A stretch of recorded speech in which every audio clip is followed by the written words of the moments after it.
What's going on, everybody? I have a special guest here. It's Mike Glennon, played in the NFL. He's played in the NFL as a quarterback 9 years. He's done some breakdowns, ACC quarterbacks. Recently came out of this Twitter retirement, 5 years. So it was great information, Mike. Appreciate having, I'm glad you're here. How's it going? How are you doing? Doing good. Yeah, I had a lot of fun kind of watching the film of all these ACC quarterbacks. I kind of consider myself a film junkie. It's something I pride myself on. And with such a rich class of quarterbacks in the ACC, it was really exciting to see the different skill sets, the different offenses. And man, this conference is loaded with talent. And, as I hit on, Tyler Van Dyke is one of those guys. Yeah, it is interesting. You touched on, just different styles. All these guys bring in different things to the table. Mike, before we get into this breakdown with Tyler, just get kind of with where you're at right now with your career and kind of looking and what you're doing right now as we sit here in August. Yeah, I would still like to keep playing. We'll see if something pops up. So in the meantime, still training, staying busy. But like I said, I like watching this film, and I think I'll continue doing this throughout the year, kind of focusing in on the ACC and really honing in on these quarterbacks and what they're able to do. So the things you said about Tyler, certainly he's gotten a lot of praise in the offseason with what he did last year. Comes in as a starter, goes 6-3. His last 6 games, every game, at least 300 yards passing and at least 3 touchdowns. Mike, just what stands out to you? You obviously had high praise about him when you watch him on film. Just initially, your impressions of him, and then also how much did you know about him before you really dove into him here? Yeah, I had heard the name. I remember watching him against NC State last year, which was kind of his coming out game. And when I turned on the film, it just looked like a guy that belongs in the NFL. I mean, the fact that he was only a redshirt freshman, he just didn't look like that. He looked like a seasoned vet out there. He looked comfortable. He looked like he belonged in. And I saw a guy that has the size, the arm, and what really impressed me is for being so young, his ability to process information, go through his reads, get the ball out with the timing of the play. And I mean, as you hit on, those numbers were outstanding. To have, what was it, 5 consecutive 300-yard games? It was 6, the final 6 games, yeah. 6, and I believe he was the last person to do that was Joe Burrow, if I'm correct. So this guy is a special talent, and Miami fans, they got a good one. Mike, you've obviously, just with your career, you've been in different offenses, and that's what Tyler's going through right now, the transition of being in a new offense. What are some things that you've learned or the key for Tyler to continue to be successful, or what is that transition process like to make sure you're on point when games start going here? Yeah, the number one thing is just to get reps in the new offense. And I'm sure the terminology was probably a different and an adjustment, but he's gone through spring. He's gone through training camp. He's obviously a smart guy by just watching him on film. So I'm sure he's been fine with it, and he should be well above all his teammates. But now it's taking ownership of it, and really asking the coach the good questions about the intricacies of the offense and becoming an extension of that coach on the field. Because like I said, he's going to need to know this offense better than all his teammates. And it'll be a little bit of an adjustment, but I'm sure he's fine, and he'll continue where he left off last year. You touched right off the top. You touched on his talent with his size combination with his arm ability, his arm talent. Can you expand more on that? With what you're seeing, why that stands out to you with him? Yeah, he has a big arm. Now, I'm not saying he has Josh Allen, Patrick Mahomes, Aaron Rodgers' arm right now. And to be honest, I think Devin Leary has a bigger arm than Tyler does. But he's a combination of all these guys in the ACC. I think the top guys are Devin Leary, Brennan Armstrong, Malik Cunningham. And when you kind of mix all these guys together, they kind of turn out to be Tyler Van Dyke. He has more athleticism than Devin Leary does. He's got a bigger arm than Brennan Armstrong. He throws it better than Malik, but he kind of brings these positive qualities of all these guys, but doesn't have the exceptional talent that any of them does, if that makes sense. But when you mold that all together, you got a pretty darn good player.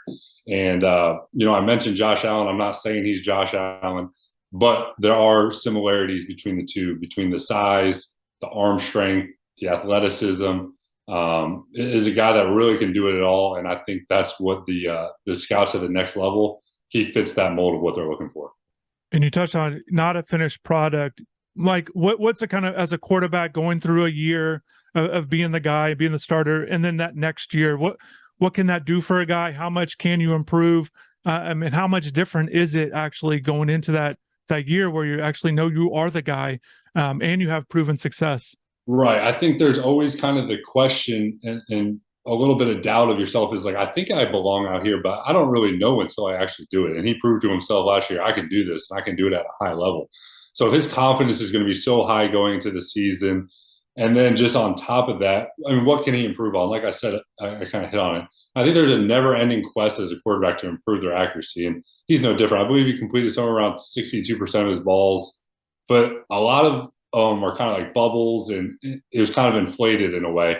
And at times it felt like he could give his receivers a chance to touch the ball on some of his deep throws. He throws an exceptional deep ball. He has the arm strength, but at times he didn't even give his receivers a chance. And just he'll continue to grow as a player. I mean, there's the natural maturity of the more reps you get, the more comfortable you are, the better understanding. And I think he'll just continue to take his game to another level. Like I said, I mean, to be only a redshirt freshman, he did not look like that last year. So you touched on your breakdown, you touched on his, just his ability with the high-low concepts there. But one of the things I want to ask you about is, you said that he was able to drive the ball, intermediate throws in particular, that 15 to 20 yard range. How important is that for a quarterback? And then, just with Tyler, how he attacks that and becomes successful. Yeah. What does he do well in that sense? Yeah, he has a lot of velocity on his ball, and he has really good ball placement. So if you don't have good ball placement, it doesn't matter how hard you can throw the ball, but he puts the ball right on the money. And when you have those intermediate routes, I mean, that's huge for third down conversions, that you have a guy that's able to deliver accurate balls on third down so you can convert and stay on the field. Those home run shots will come, but those are usually more first, second down, let's take a shot type play. But if you're able to have a guy that can convert on third down and be accurate, deliver a ball that's catchable, can get yards after the catch, I mean, that is what sustains drives, which then leads to points. So one of the things Miami's going through right now is their top two receivers from a year ago have moved on. So they're looking for that replacement. As a quarterback, we're talking so much about leadership and how he's bringing these guys along. What advice or just things you've learned throughout your career, college, pro, just that's key for a quarterback to get the most out of the guys, especially right now as they're looking essentially for the guys at receiver right now. Right. As you kind of talked about with a new offense, this would be a great opportunity for Tyler to take ownership of his offense and kind of get his receivers in a room and watch film together, talk about the plays, talk about what he's looking for and how he sees them running a particular route, and just that constant communication. It might take him watching film on his own and he sees a rep where he really likes what his receiver does, and he takes a video on his cell phone and he sends it to him and kind of gasses him up. Or he might be a little critical and say, hey, on this one, I want to see you do this. But he needs to take ownership of this offense. He's clearly the leader just because of the way he played last year. I mean, guys are going to look up to him, even though he's a young guy. They're going to look up to him and they respect him just by his performance on the field. So Miami doesn't get into ACC conference play until October. First 4 games, non-conference there. The big win against Texas A&M. Mike, you touched on the other guys too. These other quarterbacks in the ACC. Can you touch on that? Especially Devin Leary. He's coming in with a lot of hype. The preseason player of the year in the conference. Miami's not going to see him in the regular season, but certainly it could play out in the championship game. But also the other guys and Brennan Armstrong. Miami fans have gotten a close look at him, and I know you like his game as well. Can you touch on these other guys? These quarterbacks. So starting with Devin Leary, he has a great level of arm talent. I mean, this guy can absolutely rip the football. It just jumps off his hand, and he plays extremely efficient. Last year, 35 touchdowns, only 5 interceptions.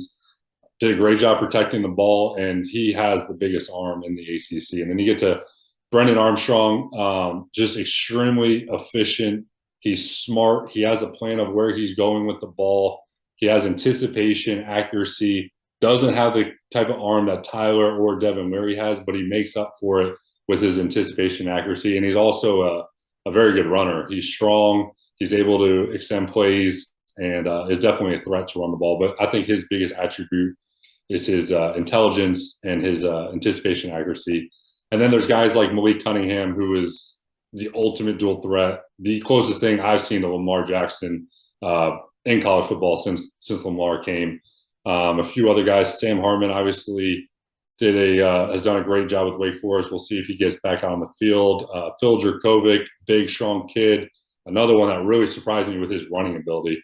Reminded me of Daniel Jones as a guy that a big pocket passer, but is a true threat with the zone read. So all the guys, man, it's an impressive class. I didn't really get to dive into Keaton Slovis, but I remember watching him at USC a few years ago.